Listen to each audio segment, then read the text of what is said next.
Hey, it's Erica, and welcome to How to Get Really Flexible Without Actually Having to Stretch. If you watch part 1 to this video, you know that there's a ton of stuff you can do.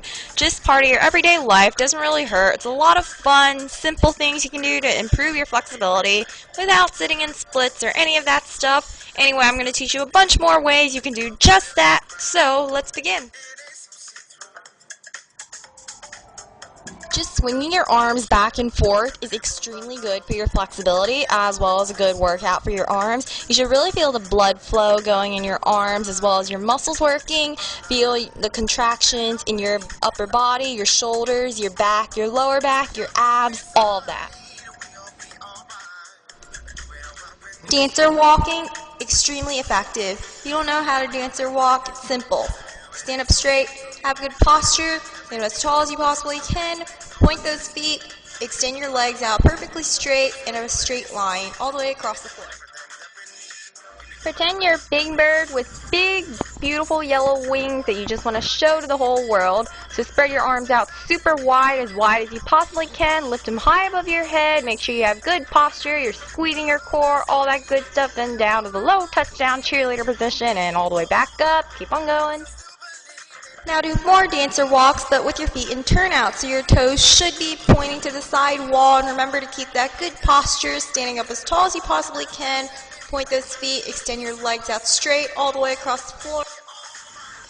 Try to tie your shoes standing up rather than squatting down. This is extremely important because you're getting a great pike stretch, and that's really good for your calves, your glutes, your hamstrings, all of that.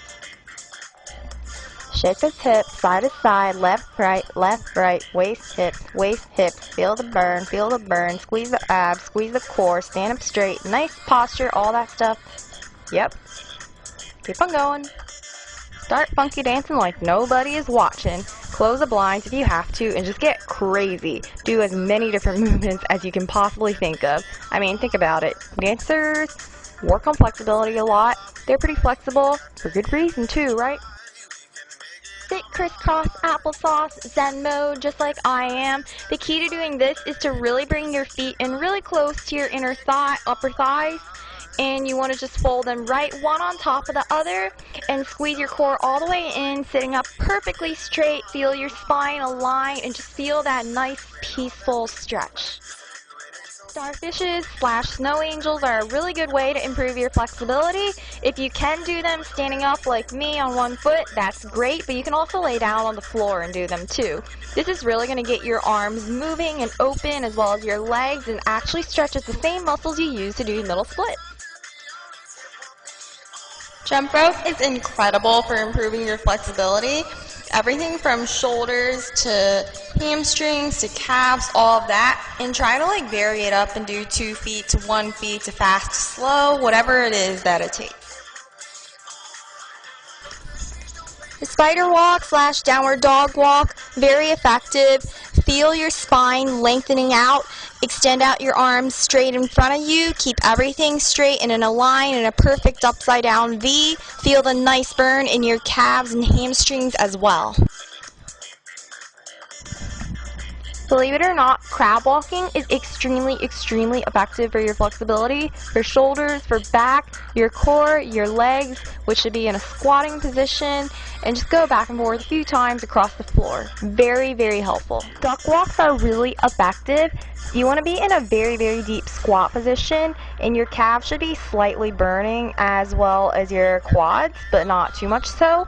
And put your hands on your head just like me also, and open up your arms very wide so that way you can get a shoulder stretch, a back stretch, engage your core, all that. Balancing on one foot in Liberty position is amazing for your flexibility. Believe it or not, you're actually going to be working your hamstrings in both legs, and the key to doing this is to be able to balance. So you really need to squeeze your core, squeeze your legs, lock them out, lift one up perfectly in line with your knee, and just really focus on the balance as you feel the stretch through your whole body. Walk with your hands above your head, your arms stretched out as tall as you possibly can, all the way through your shoulders, squeezing your ears, having good posture, squeezing those abs too. This imitates the handstand position, so extremely important, especially for gymnasts and cheerleaders. Martial arts is amazing for flexibility because you're practicing like high kicks and all sorts of other crazy stuff like that, and deep arm movements, swift movements, lots of things that you normally would not do in everyday life. Do fast punches in all different directions, to the side, to the front, and to the ceiling, to the floor, whatever. It's really going to work those shoulder sockets, your arm muscles, get the blood flowing, your upper back, lower back, your core, all extremely important for flexibility. You know that silly game Ninja where you're trying to like tap and poke the other person and you're going into all sorts of weird different directions? Well, believe it or not, that's going to help you with your flexibility too, because you essentially are going in a lot of weird and different positions that you normally wouldn't, and therefore working a lot of new muscles. If you have access to a pool, swimming is very, very helpful for improving your flexibility because you're letting all your muscles and your joints decompress, and you can do a lot more movements underwater than you actually can on the ground because you have sort of the zero gravity effect. If you can't actually swim, just imitate the arms like I am in the video right now. And there you have it. There are a bunch of ways you can improve your flexibility without having to sit in a splits or do any of those stretches or anything like that. Of course, with that said, I do have a ton of really effective splits tutorials, needle tutorials, stretch tutorials, routines, all of that on my channel, which you should go check out. Yeah, you will have to put in some hard work, but believe me, they're very effective, and yes, you can learn those things in one day, like the title says. Don't forget to follow me on Twitter and Instagram and all that good stuff. And again, subscribe to this channel because I will love you forever for doing that. Anyway, thank you. Bye.